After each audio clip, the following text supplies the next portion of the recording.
What's up, guys? So you're building your bathroom and you've got your rough-in kit and you don't know how to close your shower valve so that you can close it and continue taking showers in the other rooms while you continue with this big project. I'm going to tell you how to close it off, all right? Some of these are going to have stops. Some of these are going to have screw holes to turn and close them. But if you're watching this video, it's because yours doesn't, okay? You are going to need to have your cartridge, which is going to come not with your rough-in kit, but it's going to come with your trim kit, which is your turny thingy, okay? It's going to be your faucet spout. Not your spout, your handle, your lever, all right? So when you get your trim kit, also known as your lever, it's going to come with one of these cartridges. Before mounting this on the wall, you're going to insert your cover, your cartridge. You're going to screw it in tight. Then you're going to blow air into the hot side with your mouth, and you're going to see if anything comes out of the tub spout exit or the shower exit.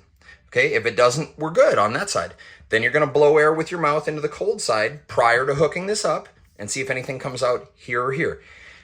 If nothing comes out of the top or bottom, then you know that your cartridge has the valve closed, so you're going to be good.